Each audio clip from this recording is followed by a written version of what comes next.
Hey guys, I'm Little Artim and welcome to my channel, and thank you for clicking on another video. As you read on the title, today the video will be about making an animatic. I've made two and I'm starting to work on a new one, so I thought I would share with you the process I follow with these. I'm not sure if this is the most efficient way of working, but I managed and it may help you if you're doing something similar. But before you get started with the video, don't forget to leave a like and subscribe if you haven't yet. I'd love to have you here with me. And now that that's out of the way, let's get started with the video. To begin with, you need to have an idea for the animatic. The two I did and the new one I'm working on are Good Omens related, very big surprise I know, but regardless if you're doing it based on a show, movie, game or original characters, you still need to pick what will be your base, and also in what direction you'll take it. Mine are music animatics, but I've seen people use audios from different shows or memes. You can even create your own audios obviously, but having that part figured out is essential. If you've been here on the channel for a little while, you probably saw the 3 videos I made to try to pick the song for the animatic. I ended up picking You Give Love a Bad Name, and to plan the animatic, I copied the lyrics to my notes and write out some sort of script. That's very important to do before starting to draw. You need to know how the video will go, even if you end up changing some things while drawing. I won't show you the notes for the next one, but I can surely show you part of the Stand By You animatic notes. But please ignore my writing. These were written in a way that would make sense to me, so I didn't put much thought on the structure of the sentences and grammar. But as you can see, the lyrics of the song are on bold to make them pop out a little, and the ideas are written below each line. It did change a bit. As you can see, it says that Crowley has 2 mugs, but in the final video he has 2 glasses. It's normal to change things as you go, but it's really important to have the overall idea figured out. I usually write it down and then I listen to the song while looking at my notes to see if it fits and it's just what I need. During this stage, it's really easy to change your mind on what you're doing. When you start drawing, it's a little bit harder.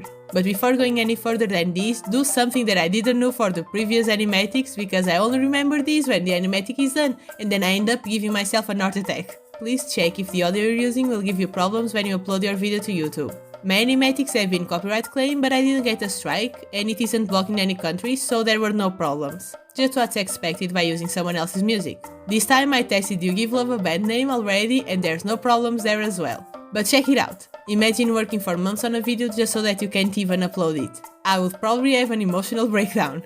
After that is done and you know where the animatic is going to go, it's important to think about how it should look. I like to make the character sheet for the characters that are in most of the animatic. This is really helpful for the next stages, and it's great to figure out the vibe of the drawings. That's what I'm doing for the speed paint of this video. I'm making Crowley's character sheet. I made this for both Crowley and Aziraphale for the previous animatics. Before doing the digital drawing, I make a few sketches on my sketchbook and then I draw the face in different angles and the full body. For this one I'm making a few more sketches with different poses. I want to make the final animatic look even better and the poses to look good. But after practicing with some extra sketches on the side, it's also important to pick the colors. If you're working with just line art or black and white, I don't see much need for this, but if you're working with color like I do, then it's important to create your color palette. I also try to keep consistency in the shading settings or any other extra layers. For those, I take at least a mental note of the opacity and setting for the layer. It may not be the most important part, but it makes my brain relax a little bit, so I do it. For this one, the colors will be darker because the video will have angry vibes. The previous one was very soft and dreamy, so I did a layer with pink and blue tones on top for that effect. But for this one, I'll try to just keep a few pops of color here and there. So keep in mind the vibe of the animatic when you're doing this stage. After you have the character sheet for your characters, it's time to start sketching. It's very scary in the beginning, but I find it to get easier with time. But keep in mind that there will be a lot of drawings, so try to organize them well. I usually number them when I export the images because it makes it very simple to know the order. In this stage, you just have to make all the drawings. I like to make a video with the sketches while I do them, just to see what adjustments I have to do. It's better to check how things look while you're working on them. That way you don't get to the end and see things you'd like to change. On your editing program of choice, you can just line up the drawings and adjust the timings, but you can also have fun with the video effects. Just take your time, as it is a lot of work. The animatics I made so far had around 300 and 200 drawings, so as you can see, it's best to take your time and not exhaust yourself. And especially in the sketch phase, it's best to take your time and make sure everything or most things are looking the way you want them to look. This way the next step will be much easier. One tip I have to make your drawings look consistent is to grab the character sheet and use them either directly or just to keep the proportions the same. In this new animatic I'm making, I'm keeping the proportions a little bit more loose, but having that reference there while sketching is super helpful. That way you can make sure your characters aren't looking super different from one sketch to the other. And after you're happy with the final sketch video, it's time for the last step.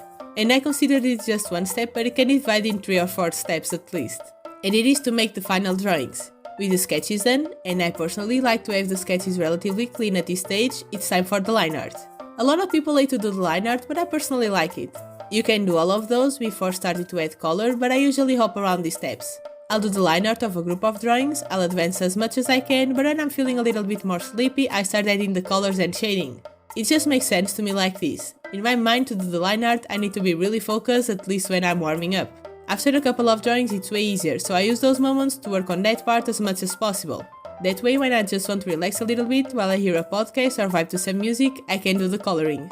I do listen to music most times when I'm drawing, but I just zone out when I'm doing the line art and end up not paying attention to anything. But just do it as you think will work best for you. And while I finish the drawings, I import them to the video editing program and check to see if everything is looking good. You can import the line arts before coloring too if you'd prefer, just make sure to make all the changes as early in the process as possible. It will save you a lot of work. And if you're done, you can always add captions on the video. I didn't do it for my first animatic, which I do regret because it's really not that much work. But after all that's done, you can post it and be proud of your work. The animatics I made are my most watched videos, which makes me very happy, but I just get really proud of myself when I finish the animatic and I can finally sit down and watch it from the beginning to the end. It feels great to see the result of hours and hours of work. I don't consider myself a slow artist, but these take months to do. But that's basically it, that's how I do it. It sounds just like it's a few steps, but it is a lot of time. If you start doing an animatic, don't give up, you can do it and I'm sure it will be worth it by the end. But that's it for today. Thank you for being here with me and I hope you liked this video. If you did, don't forget to leave a like down below, and if you found this helpful or have any tips, you can share them in the comments. I love reading what you guys write down there. And of course, don't forget to subscribe so that you don't miss future videos. Thank you again so much for being here with me today, I truly appreciate you guys, and I'll see you in the next video. Bye!